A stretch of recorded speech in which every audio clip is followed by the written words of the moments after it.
안녕하세요. 오늘은 이 명품 구찌 가방을 지금 색이 많이 빠져 있어요. 염색도 달았고, 이 크로스백을 이제 염색을 하는 과정을 좀 보여드리도록 하겠습니다. 요즘에 뭐 복원뿐만이 아니고, 공예 강의를 하고 또 공방 수업을 하고 뭐 여러 가지 하다 보니까 좀 나름 좀 정신이 없었네요. 이 염색을 했을 때와 안 했을 때를 비교를 해보면은요. 지금 이 프라다 지갑도 염색이 많이 탈색이 돼서 지금 염색을 해놓은 상태입니다. 복원을 해놓은 상태고, 이렇게 보시면은 이 부분이 특히 색이 많이 빠져 있어요. 그래서 이걸 다시 블랙으로 염색을 하는 겁니다. 복원을 하는 거죠. 그러면 지금 이 가방 같은 경우에는 세척은 해놨어요. 세척을 하고도 한참 건조를 해놓고 해야 되기 때문에 세척을 일단 해놓고 나서 다른 작업을 합니다. 그러면 이 세척은 어떤 식으로 해주느냐? 이 작업을 할 때는요, 복원일은 약품을 어느 회사 거, 이제 약품을 고르는 것도 상당히 중요한 것 같아요. 저도 이제 뭐 많은 약품 회사들 거 구입을 해서 보면은 어느 것은 이 가죽에 잘 맞고 어느 것은 또 안 맞고 그런 경우가 있습니다. 그리고 1차, 2차, 3차 이렇게 작업을 해주는데 그게 또 안 맞으면 쓸 수가 없어요. 그래서 약품의 선택도 상당히 중요하다고 봅니다. 지금 이 가죽을 보면은 아주 반짝반짝 광이 나죠. 이 세척은 어떤 개념이냐면 지금 이렇게 광이 있는 광택 부분, 그러니까 코팅된 부분을 제거를 해준다고 생각을 하시면 돼요. 그래야 복원을 하거나 염색을 할 때 염색 약품이 고착이 잘 됩니다. 세척을 한번 보여드릴게요.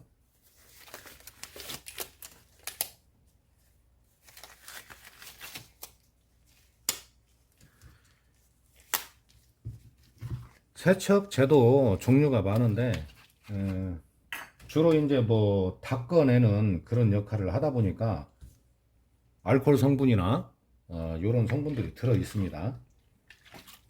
전에 살짝 묻혀서요. 자, 이 부분만 한번 세척을 해볼게요. 너무 힘을 많이 줘도 안 되고 엠보가 상할 수 있으니까요. 이런 헝겊에 묻혀가지고, 자, 이거 보시면 딱 깨져 나오죠. 이렇게 해서 세척을 해줍니다.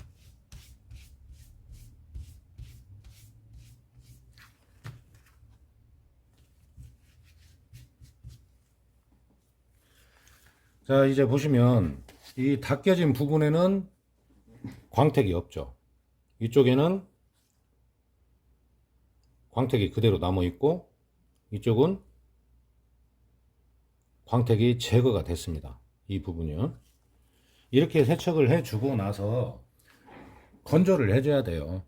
건조를 완전히 하고 나서 그 다음에 염색을 해야지만이 나중에라도 문제가 안 생깁니다.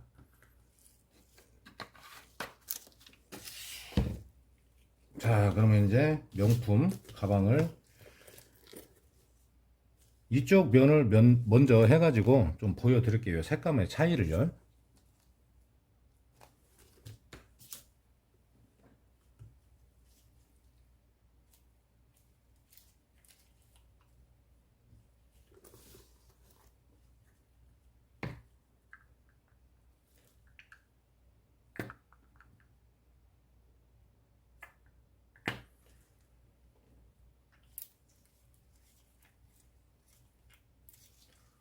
어느 정도 면적을 할지 그걸 결정해서 이렇게 약품을 적당하게 준비를 합니다.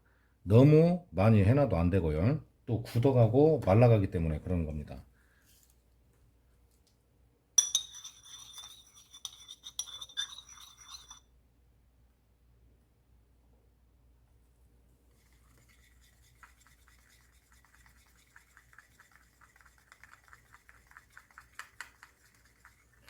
약품이라는 것은 도료도 그렇고 염료도 그렇고요. 이 침전이 되기 때문에 웬만하면은 도료는 이렇게 저어서, 그리고 염료 같은 경우에는 흔들어서 사용을 해주시면 돼요.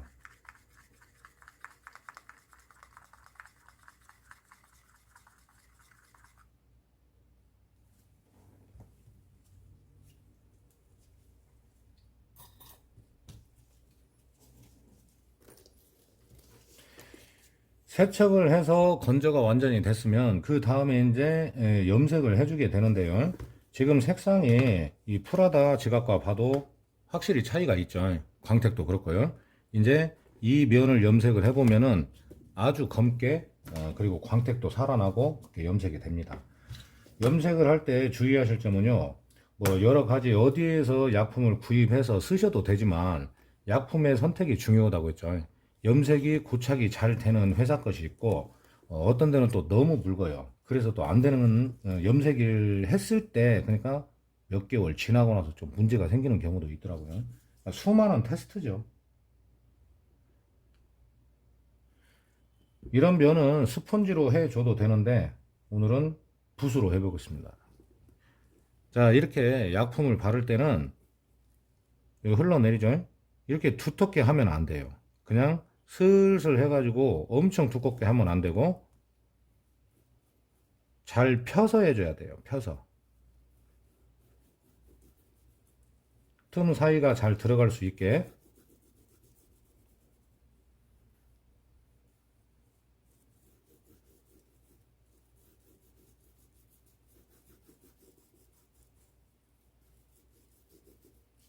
반절만 좀 해볼까요?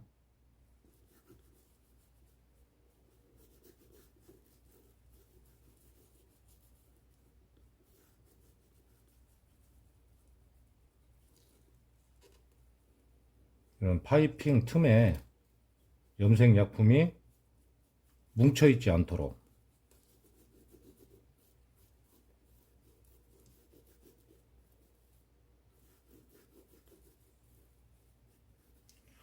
그러면 이렇게 염색을 했을 때는 뭐 세척을 하거나 그랬을 때는 자연 건조를 그냥 해줘도 되는데요. 염색을 할 때는 드라이를 이용해서 그러니까 열을 좀 가해주는 거죠. 그렇게 해서 좀 말려주는 거죠. 좀 뜨겁게 해서요. 지금 여기 이 부분이 조금 뭉쳤는데 이렇게 뭉친 부분이 있으면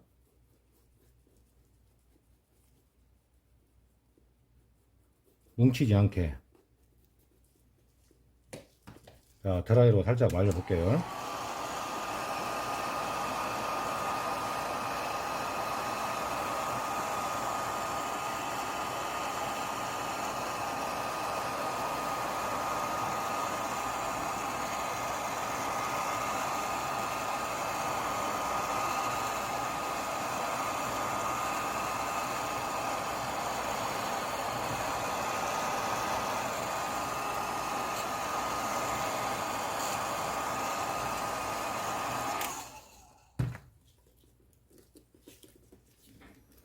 자 이제 잠깐 보시면 반절 정도를 했는데 확실하게 차이가 있어요. 이쪽 부분은 지금 염색을 해준 상태고요. 이쪽 부분은 아직 염색을 하지 않은 상태. 세척만 해놓고요. 그리고 느낌을 보면 지금 현재는 완전히 마르지가 않은 상태인데요. 이 약품에 따라서 어떤 회사의 약품은 약간 뻑뻑한 느낌이 있습니다. 그러니까 약품 선택을 잘해야 되는 거죠. 자, 확실하게 차이가 보이시죠? 이 부분을 스펀지로 해도 괜찮다는 거죠. 자, 그럼 나머지 부분을 염색을 해 보겠습니다.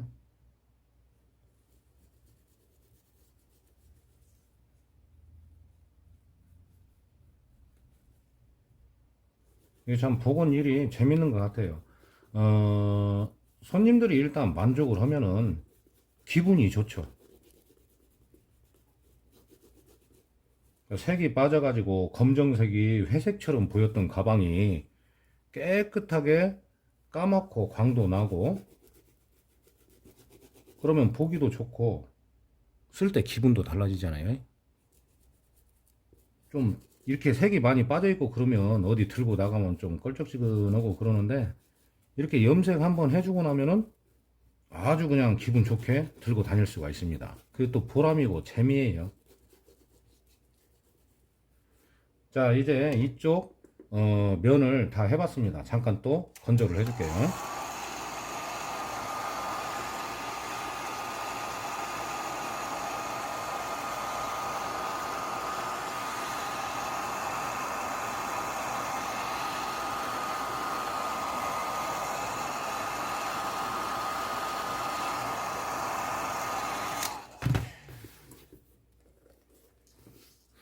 자, 이렇게 드라이로 말렸다고 열을 좀 가해서 말렸다고 해서 바로 쓸 수가 있느냐? 그건 아니고 2, 3일 정도를 그대로 또 자연 건조를 해주시는 것이 좋습니다. 또 약품을 구입해서 집에서 하시는 분들도 있잖아요. 도전 정신이 많으신 분들도 있고. 그러면 이제 이 부분은 이제 민자죠. 민자 부분. 여기는 지금 구찌 로고가 다 찍혀 있는 거고, 이 부분은 민자입니다. 이 부분. 그러면 이 부분을 또 민자 부분을 염색을 했을 때 차이점을 좀 보여드릴게요.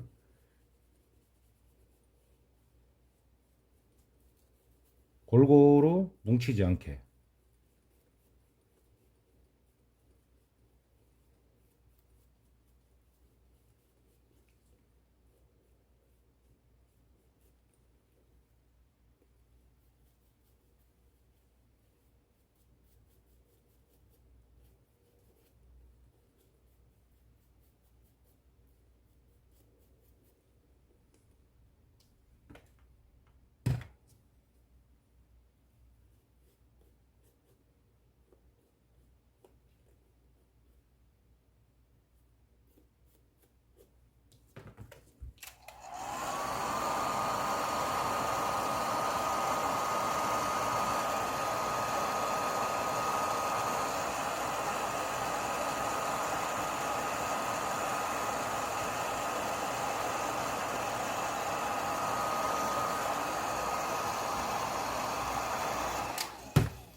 자, 이렇게 보시면 민자 부분도 깨끗하게 염색이 됐습니다.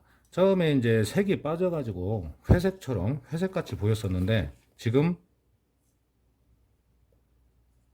광도 나고 상당히 깨끗해졌어요.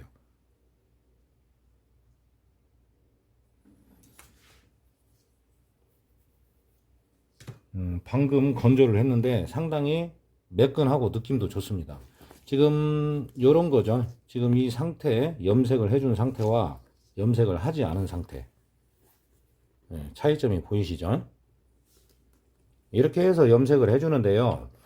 약품을 구입하실 때는 충분히 먼저 알아보고 테스트를 또 해봐야 됩니다. 내 제품에 가죽 종류가 아주 많은데 그냥 무조건 다 되는 것이 아니죠. 그러니까 그 가죽에 그 제품에 적절하게 그렇게 해서 사용을 해주시면 되거든요. 이런 약품으로 해서 염색을 하면은 뭐 집에서도 충분히 하실 수도 있고 어렵지는 않잖아요. 그러니까 이렇게 색이 빠져가지고 좀 보기가 안 좋을 때 이런 염색만으로도 충분히 깨끗하게 사용하실 수 있습니다.